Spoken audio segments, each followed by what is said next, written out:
Welcome to the deep dive. Forget just, getting by. Today, we're really undertaking a meticulous exploration, digging into the architecture of optimal human performance. Right. Health, longevity. Exactly. We're moving way past the basic science of just, say, preventing scurvy. Oh, yeah, we're aiming higher. We're diving straight into maximizing your physiological potential. It's a whole different game. It really is. It's like the difference between building a simple shed just to keep the rain out versus engineering a skyscraper, something built to withstand, well, pretty much anything. That's a great analogy. And nutrition, which people often just gloss over, maybe count calories. Yeah, or treat it like an afterthought, but it's actually this highly sophisticated performance system. And, to really master it, you need a hierarchy. You need priorities. And that's precisely what we've mapped out here. Yeah. The nutritional pyramid of power. Think of it as a tiered, systematic framework. Just exactly where to put your focus, your energy, your resources, frankly, for the maximum payoff. So what's at the bottom? What's the foundation? Okay, so the base. The absolute non-negotiable bedrock is essential micronutrient sufficiency. Get this wrong. The whole thing crumbles. It's that simple. Right. Then, moving up, the second tier is what we call targeted, evidence-based augmentation. These are the supplements that genuinely enhance function, going beyond what even a perfect diet might achieve. Okay, evidence-based being the key there. Absolutely critical. And finally, at the very top, the apex, that's where precise macronutrient calibration sits. We're talking primarily protein here, tailored for very specific physical goals. This foundational piece, the micronutrients, it's so important to distinguish, especially for our listeners. We're not just talking about avoiding those old school, obvious deficiency diseases anymore. No, definitely not scurvy or rickets. That's historical public health 101. We're dealing with a much more subtle, kind of insidious threat today. Hidden hunger. Hidden hunger. Explain that. That's the key concept. It's this state of subclinical inadequacy. You're getting enough calories, maybe you even feel okay, generally healthy. Yeah, you think you're fine. Right. But you're chronically short on these vital micronutrients, the ones needed for, thousands of complex metabolic jobs in your body. Overt deficiency, that's a disaster, sure. But this subclinical inadequacy, it's like a slow, corrosive leak eroding your potential day by day. And the scale of this problem. Yeah. It's just mind-blowing when you look at the data. It really is. Research suggests well over half the global population isn't getting enough of key things like calcium, iron, vitamin C, vitamin E. Yeah, the list goes on. You won't feel it as a sudden illness, but that slight insufficiency, it directly translates into this persistent low-level drag. Right. Chronic fatigue, that brain fog everyone complains about, maybe getting sick more often. Exactly. It's like trying to run a Formula One car on, cheap cooking oil. It might move, but every single component is under stress, wearing out faster. If those cellular signaling molecules, those coenzymes, are missing right from the get-go, then all the advanced stuff we talk about later, the training, the expensive supplements, it's pretty much a waste of time and money. You have to secure that foundation first, period. Okay, let's dig into that base then, the foundation. We're talking about the 13 essential vitamins, the key minerals. These are like the unseen, non-stop stage crew for your body, right? That's a good way to put it. They're not just filling space. They are the coenzymes, the signaling molecules. They're orchestrating thousands of incredibly complex processes, everything from building DNA to making a muscle fiber contract. So without them. Think of your metabolism as this incredibly complex orchestra. The macronutrients, carbs, fats, protein, they're the instruments. But the micronutrients, they're the sheet music and the conductor. Without the score, the orchestra just makes noise, not music. Got it. A marginal deficiency, even a small one, means thousands of these metabolic processes are just limping along, maybe running at 60% capacity if you're lucky. All right, let's talk energy. Optimizing that baseline energy level. That immediately brings the B-complex vitamins to mind. Yep, straight away. These 8 water-soluble vitamins, they are the absolute workhorses of energy conversion. They're the essential coenzymes that grab the raw fuel, the carbs, fats, proteins you eat, and they help convert it into ATP, adenosine triphosphate. The body's energy currency. The only energy currency that matters at the cellular level. And because they're water-soluble, your body doesn't store them well, you pee them out. So daily intake is crucial. Daily replenishment, absolutely. If you're low, you create this bottleneck in your energy supply chain. Simple as that. Now, people hear a lot about B12 and folate, maybe B6. But let's touch on the whole group because they each have these really specific high-stakes jobs. They definitely work together like a team, but their individual roles are distinct and critical. Okay, break it down. All right. B1, thiamine, indispensable for carbohydrate metabolism, getting energy out of glucose efficiently. A deficiency here cripples energy fast. B2, riboflavin, and B3, niacin. These guys are integral to the electron transport chain. That's the final, most productive stage of making ATP. They're literally part of the machinery in your cellular power plants. Niacin also gets attention for lipid management, cholesterol, and such. Right. 5, pantothenic acid, essential for making coenzyme A. Think of CoA as the gatekeeper molecule that directs energy from fats and carbs into the Krebs cycle, the central hub of energy production. Okay. B6, pyridoxine. This one's huge for amino acid metabolism. If you're trying to build muscle, process all that protein you're eating, you need B6. Plus, it's key for making neurotransmitters think mood focus. Very important. And B7, biotin. Often linked to hair and skin health, which is true, but its core metabolic job is in fatty acid synthesis and helping manage glucose. Okay, that covers a lot. But let's zero in on the two that are really critical for neurological health, B12 and B9. Starting with B12, cobalamin. B12. Man, it's indispensable. Mandatory for two things you absolutely cannot function well without. First, healthy red blood cell formation prevents certain types of anemia. Second, the structural integrity of your nervous system, both central and peripheral. And when it drops, the symptoms sound pretty severe. They're not subtle, no. You get this profound, just crushing fatigue, mood issues that can really mimic clinical depression. And then the classic neurological stuff. Tingling, numbness, pins and needles, even loss of sensation, neuropathy. It's serious business. Now, hang on. You mentioned older adults are high risk. Why is that? It seems like someone eating a decent diet should be okay. Yeah, it's counterintuitive, but it's often an absorption problem, not necessarily an intake problem. As we get older, stomach acid production naturally declines, sometimes significantly. Yeah, okay. And B12, especially the kind bound to protein in food, needs good stomach acid, and this specific protein, called intrinsic factor, to be absorbed properly. Without enough acid, the B12 essentially stays locked away, unusable. Makes sense. And the other group? The other obvious high-risk group, individuals on strict vegetarian or especially vegan diets, B12 is found almost exclusively in animal products. For them, supplementation isn't just a good idea, it's a neurological necessity, non-negotiable. Got it. And B9, folate. Often works hand-in-hand with B12, right? Particularly in DNA synthesis. Precisely. Folate is the raw material for building and repairing our genetic code, our DNA. Its big public health win was preventing severe neural tube defects in pregnancy, sure, but day to day, it's constantly needed for any rapid cell turnover, tissue growth, and making sure red blood cells mature correctly. A deficiency alongside B12 can cause a specific type of anemia, large, ineffective red blood cells that tanks your oxygen delivery.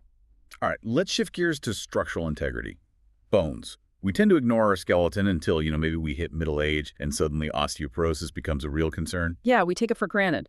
But bone health isn't just about downing more calcium, is it? It's more complex. There's this synergistic trio involved. Absolutely. It's a team effort between calcium, magnesium, and the real conductor of this whole operation. Vitamin D, calcium is the main building block, obviously, gives bones their hardness. But it's also vital for muscle contractions, nerve signals. And magnesium, often overlooked. The dark horse, totally. Magnesium is a cofactor in over 300 different enzymatic reactions. It supports bone structure, yes, but also nerve transmission, muscle relaxation, even mood regulation. It's incredibly versatile. But the linchpin, the one that ties it all together, is vitamin D. And this is where we absolutely have to address that. Well, that frankly ridiculous gap between the old government recommendations and what modern science tells us. Oh, don't get me started. The gap isn't just big, it's scandalous, honestly. Official guidelines often still quote requirements like 200, 400, maybe 600 IUs a day. Tiny amounts. Tiny. And based on ancient data designed merely to prevent rickets, the most obvious deficiency symptom. The current consensus among endocrinologists, performance experts, anyone up to date, we're talking a minimum of 800 to 1,000 IU daily, often pushing towards 2,000 IU for truly optimal function. So why are those low doses so inadequate? What makes vitamin D such a game changer beyond just helping absorb calcium? We need to stop thinking of D as just a vitamin. Your body makes it. It acts like a steroid hormone. Its job is way more complex than just calcium uptake. It regulates how much calcium you actually pull from your gut, yes, but it also modulates your immune system, plays a crucial role in muscle function. Ah, okay. So if you're just relying on a standard multivitamin with maybe 400 IU, you are essentially guaranteeing insufficiency, especially if you don't get much sun, have darker skin which naturally filters more UV, or live in higher latitudes. Right. So even if you're chugging milk. Even if you're drinking milk all day long, if your vitamin D levels are suboptimal, you simply won't utilize that calcium effectively. You're actively hindering your own structural potential by sticking to those outdated minimums. That is a critical point. Minimum standards really do guarantee minimum results. Damn. Okay, next up. The cellular defense system. Every single second, your cells are under attack from oxidative stress. Right. Radicals, generated just by living, breathing, using energy. This damage is a core driver of aging. And this is where the antioxidant network comes in. Exactly. This is the body's defense force against that constant barrage. We're talking the big guns here. Vitamins A, C, and E. Precisely. Vitamin C is your primary water-soluble defender. It scavenges free radicals in the watery parts of the cell. But beyond defense, its role in collagen synthesis is huge. Think strong blood vessels, skin elasticity, wound healing. Plus, it massively boosts the absorption of iron from plant foods. And A and E.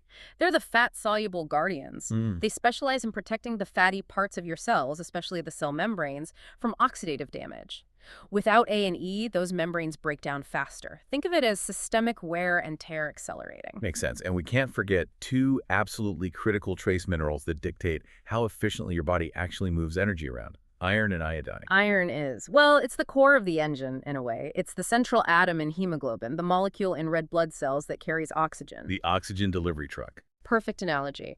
Every single cell, especially your energy-hungry brain cells, relies on that oxygen delivery. Iron deficiency means less oxygen gets delivered. Result: severe fatigue, weakness, feeling cold all the time, poor concentration, impaired cognitive function, classic anemia symptoms. And who's most at risk for that kind of serious deficit? Primarily women of reproductive age, simply due to monthly blood loss. And again, individuals on strict plant-based diets need to be really deliberate. They have to actively pair vitamin C sources with their plant-based iron sources to maximize absorption.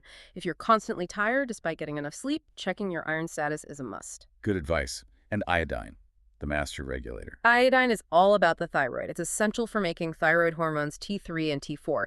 These hormones basically set your body's thermostat, your basal metabolic rate, how fast everything runs. So low iodine means? If iodine is insufficient, the whole system slows down. You get hypothyroidism. Symptoms include unexplained weight gain, persistent fatigue, feeling sluggish, constipation, like just a general metabolic slowdown. Iodized salt helped wipe out massive deficiency, but ensuring consistent intake is still key for keeping your metabolic engine running smoothly. Okay, we've laid the foundation. We're assuming, for this next step, that hidden hunger is sorted out. Now we climb the pyramid to that middle tier, targeted augmentation. Right, moving beyond just not deficient. And this is where we get really demanding about the evidence. We're not interested in hype. We want compounds that can genuinely push performance beyond just baseline health. Yeah, we need to be surgical here. Cut through all the marketing noise, the expensive junk that floods the shelves, and focus only on the stuff that's actually proven to work. The bioenhancers. And the first one? It's an absolute cornerstone. Undisputed. Creatine monohydrate, the heavy hitter in the supplement world. For way too long, it's been kind of pigeonholed, seen just as a muscle builder for gym bros, maybe even misunderstood. Oh yeah, the misconceptions are wild. We need to shatter that limited view. Absolutely. Creatine is fundamental bioenergetics. It's not magic, it's cell fuel. It functions as this rapid, on-demand energy reserve. Think about it. When you do something really intense, a heavy lift, a sprint, even intense thinking, your muscles and brain burn through ATP faster than your mitochondria can churn it out. Right, you hit a wall. Exactly. Creatine, stored in your cells as phosphocreatine, acts like a molecular battery charger. It steps in and rapidly regenerates that spent ATP, letting you keep going at high intensity for longer. Supplementation simply maximizes the size of that battery, both in muscle and in brain tissue. Let's talk physical benefits first, because the evidence here is just overwhelming. It's undeniable. Study after study shows reliable increases in strength and power output. Why? Because you can sustain peak effort for just a little bit longer, do maybe 1 or 2 more reps. And that adds up. That increased work capacity directly translates to significant muscle growth hypertrophy. Research consistently shows people gaining an extra 2 to 4 pounds of lean muscle mass over, say, 4 to 12 weeks when they combine creatine with resistance training compared to training alone. Wow, that's substantial. It is. Plus, it helps hydrate muscle cells, seems to speed up recovery between workouts, and might even help reduce the risk of certain injuries. It's incredibly effective physically. Okay, but here's where it gets really fascinating for a broader audience. Yeah. The brain. This isn't just a muscle supplement. Not at all. The brain is an energy glutton. It uses over 20% of your resting energy, and guess what? It uses the exact same ATP phosphocreatine system as your muscles. Supplementing with creatine demonstrably increases creatine levels in the brain, usually by about 5 to 15%. Now, this doesn't necessarily make a healthy, well-rested person suddenly smarter in a vacuum. Right, it's not NZT from Limitless. Ha, exactly. But what it does do, and this is crucial, is drastically enhance cognitive resilience. Cognitive resilience. Explain that concept. It sounds like the key benefit for anyone dealing with high mental stress. It is. Cognitive resilience is your brain's ability to maintain high performance when it's under significant metabolic stress. Think sleep deprivation, intense deadline pressure, chronic stress, even situations with slightly reduced oxygen. Okay. When the system is taxed like that, the brain's energy reserves get depleted fast. Creatine acts like that backup battery, but for your mind. It allows you to sustain focus, keep your processing speed up, recall information better, precisely when you'd normally start to mentally falter or crash. It stabilizes performance under duress. That's huge. Now, this leads to dosing. You mentioned brain levels increase, but it seems getting it there requires a different approach than just filling muscles. Yeah, the challenge is the blood-brain barrier. It's this highly selective security gate designed to protect the brain. It makes getting things from the blood into the brain tissue slower and harder. So the standard dose might not be enough for the brain. Exactly.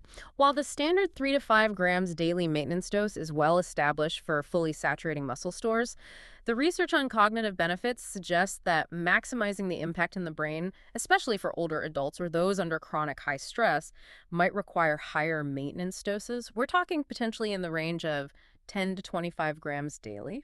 That much. Potentially, yes. Yeah. To really push enough creatine across that barrier and achieve maximal concentration in the brain tissue itself, it's an area of ongoing research, but higher doses seem needed for optimal cognitive effect. Okay, before we move off creatine, we absolutely have to tackle that persistent and, frankly, just ridiculous myth about kidney damage. Ugh, yes. Let's be crystal clear.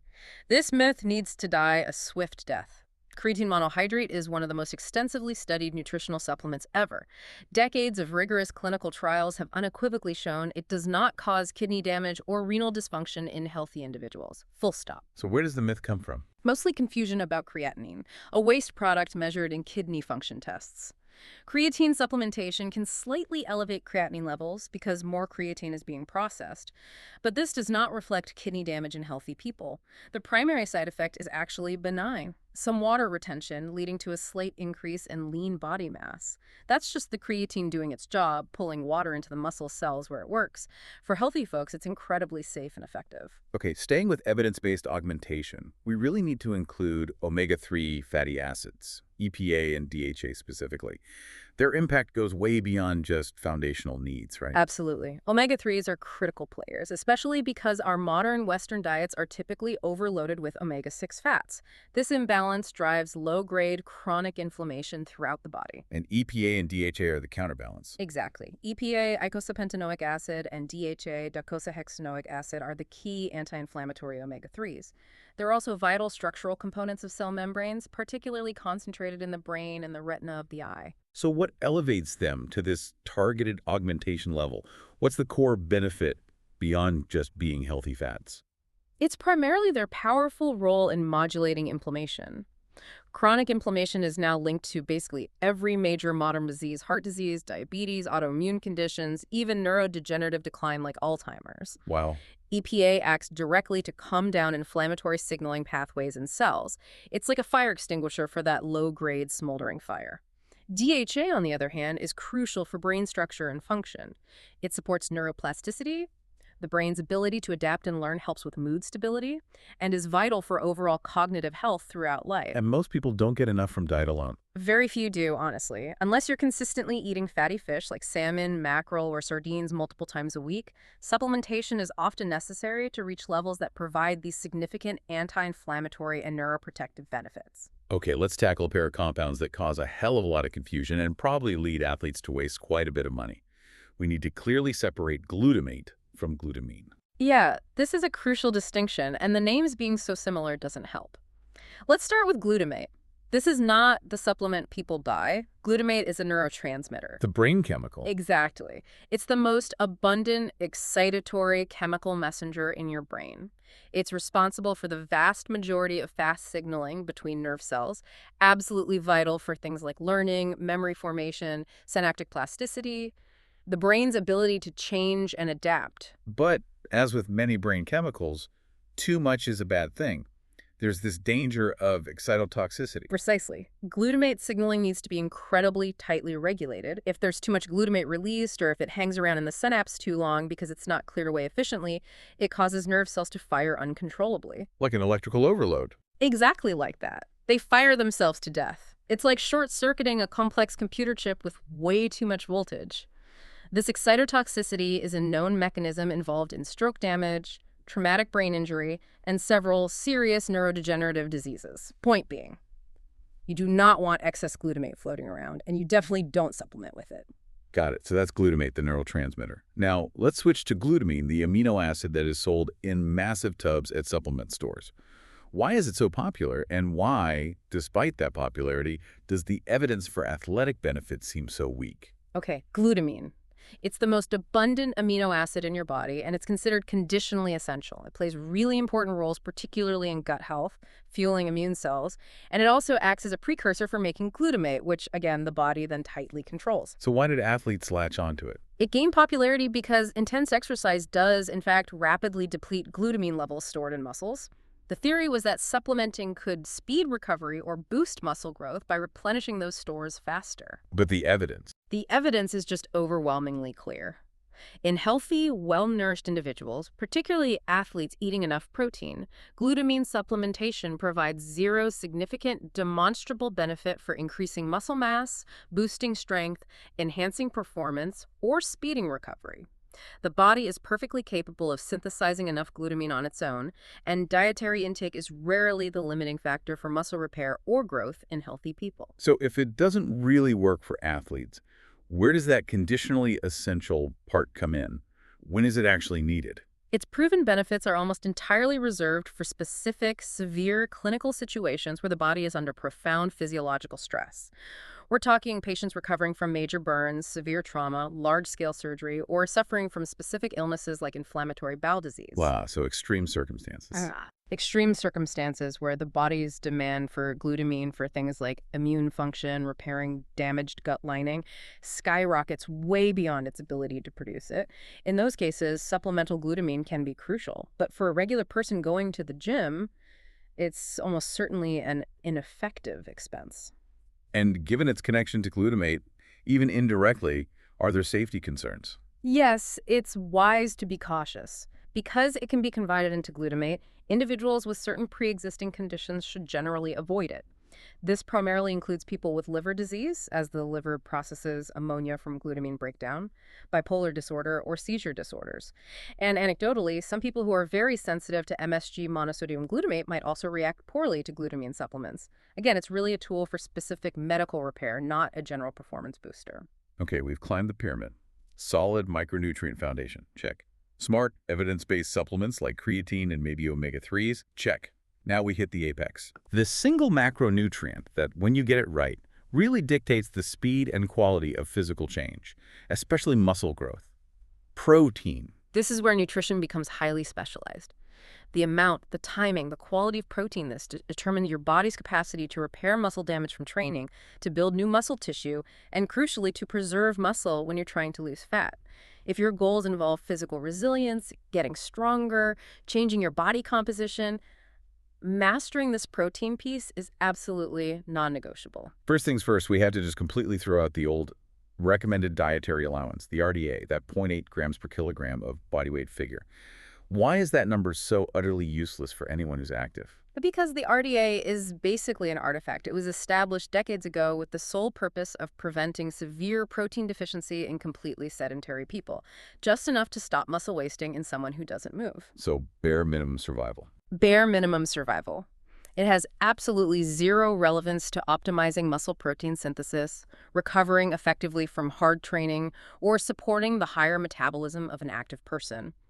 Following the RDA, if you're training, pretty much guarantees you'll be leaving gains on the table. You'll be suboptimal. Okay, so what is the optimal range? And you mentioned it's dynamic. It shifts based on the goal. Absolutely dynamic. It depends critically on your overall calorie intake, whether you're eating enough calories, more calories, or fewer calories than you burn.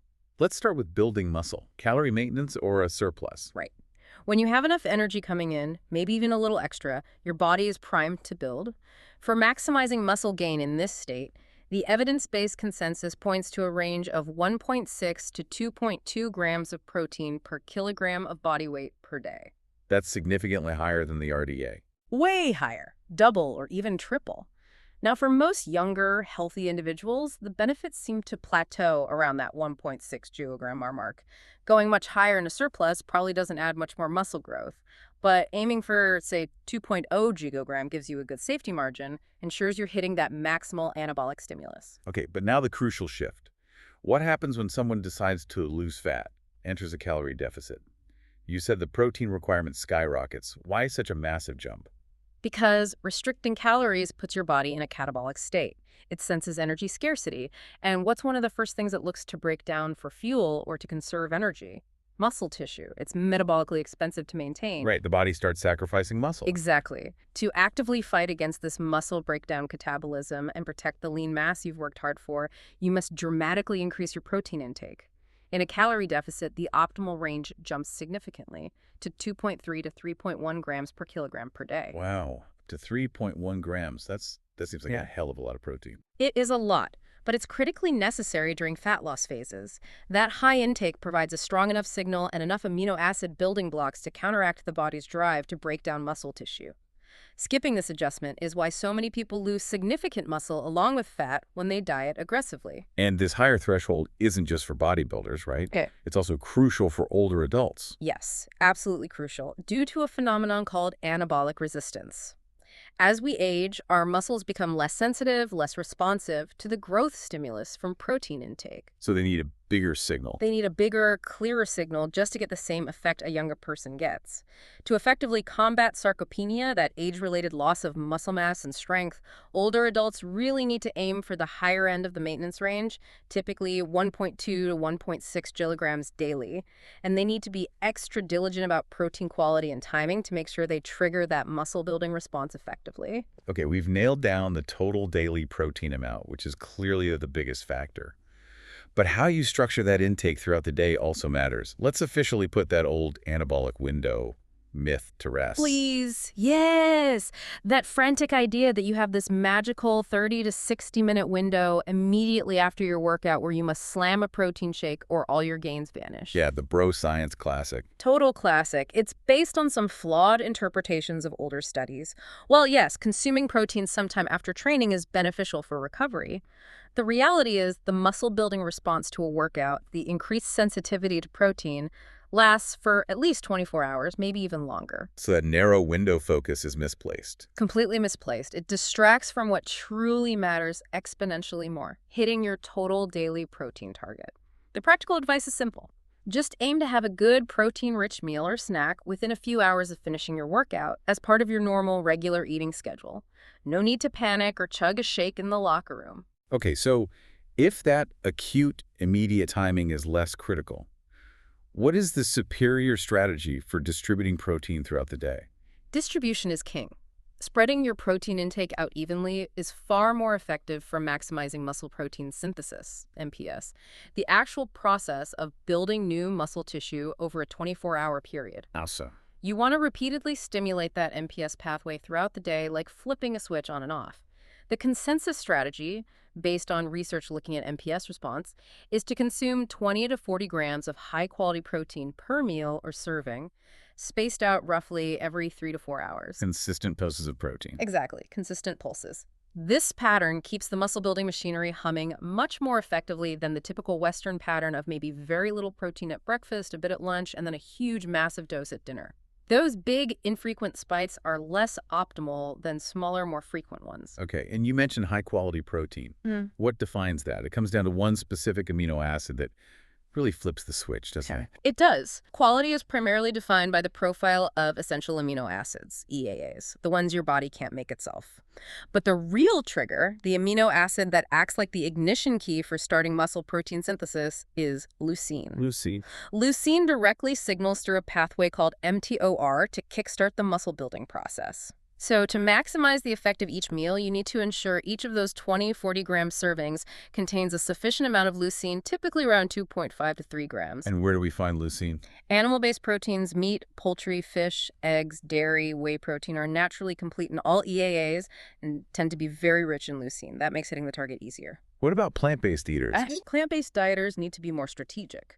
While plants contain protein, individual sources are often lower in leucine or might be incomplete in one or more EAAs, so they need to intentionally combine different plant protein sources like legumes with grains, for example, or consider supplementing with EAAs directly, or using a high-quality plant protein blend to ensure they hit that critical leucine threshold with each feeding to effectively stimulate MPS, quality and distribution working together. All right, this is where we bring it all together. We've dissected the pyramid, the foundational micronutrients, the targeted supplements, the apex predator protein. Now let's translate this into clear, actionable blueprints, practical takeaways for different goals. Exactly. 3 distinct protocols tailored for 3 common types of individuals, ensuring everyone listening knows exactly where to focus their efforts and resources based on what they want to achieve. Okay, protocol 1. This is for the person focused on long-term health, sustained energy, preventing disease. Maybe they're active, but not necessarily chasing peak performance or massive muscle gain.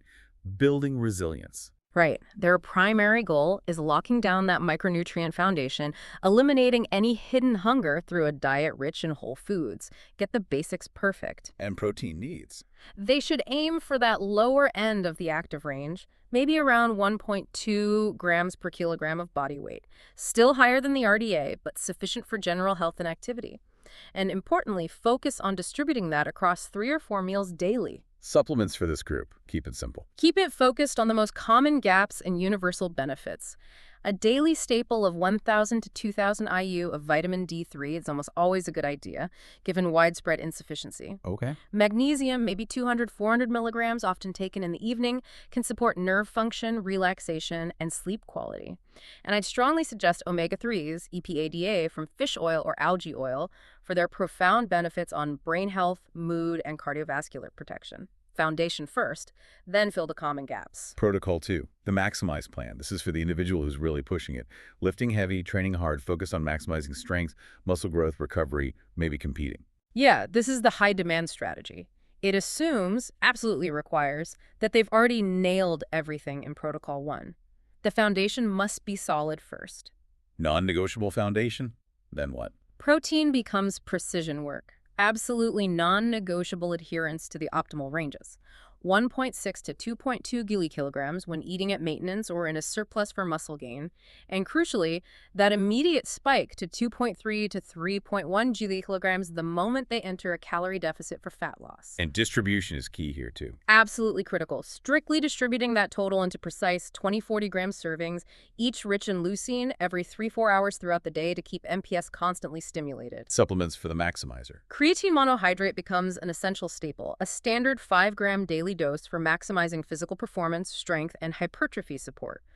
Now, for those under intense cognitive load as well, maybe students, demanding jobs, they can consider pushing that dose higher, potentially up to 10 grams daily, to really leverage those cognitive resilience benefits under stress. So creatine is almost mandatory here. Anything else stand out? Omega-3s remain highly beneficial for managing inflammation from intense training. Depending on the individual, maybe things like beta-alanine for buffering lactic acid could be considered, but creatine is the absolute #1 evidence-backed performance enhancer beyond protein. Okay, protocol 3. This is a really important one. The resilience plan for the health-conscious older adult. The goal here is actively fighting back against age-related decline, combating that anabolic resistance, preventing sarcopenia, preserving cognitive function. This is a critical defensive strategy. The plan needs to aggressively address the physiological challenges that come with aging. Protein needs special attention here. Absolutely. Due to anabolic resistance, they need a higher baseline intake than a younger sedentary person, typically targeting 1.2 to 1.6 kilocalories daily. Even more importantly, they must ensure each main meal contains a robust dose of high-quality protein, aiming for at least 20 to 30 grams rich in leucine to effectively overcome that resistance and trigger muscle protein synthesis. Smaller doses might just not cut it anymore. Supplements become even more important here. Definitely. Vitamin D3 and calcium are paramount, working together to mitigate the significantly increased risk of osteoporosis and fractures. Dose vitamin D appropriately, likely 1,000–2,000 IU minimum. And creatine. Still relevant. Hugely relevant. Huh? Creatine monohydrate, 5G Bailey, has incredibly strong evidence in older populations for slowing the progression of sarcopenia, improving strength gains from exercise, enhancing functional capacity in daily living, and even supporting cognitive function. It's a powerhouse for healthy aging. What about B12? Vitamin B12 supplementation is vital. Given the high prevalence of age-related absorption issues we discussed, ensuring adequate B12 intake through supplements is crucial protection against anemia and potentially irreversible neurological decline. It's a key part of the resilience toolkit. Okay, so if we boil this entire deep dive down, the core message seems incredibly clear. Achieving optimal health, hitting peak performance. It's not about randomly grabbing supplements off a shelf hoping something works. Not at all. It's a calculated, scientific, tiered approach. You start with that bulletproof micronutrient foundation. You augment judiciously with only the proven enhancers, and then you execute your protein strategy with precision, tailored to your specific goal. Foundation, augmentation, apex. And stepping back, looking at the bigger picture, it kind of raises a final provocative question for everyone listening, doesn't it? It really does. These protocols, this framework, it's not just about forming better habits. These are tangible scientific strategies designed to actively push back against physiological decline, to extend not just lifespan, but health span, that period of high physical and mental performance. And so the question becomes, Is your goal simply to live a long time? Or is it to actively engineer your biology, to push the boundaries of your best life, to maintain your highest level of capability, your peak performance, well into your later years? That proactive choice, that decision to apply the science, that's the real difference between just aging and truly optimizing for longevity and vitality.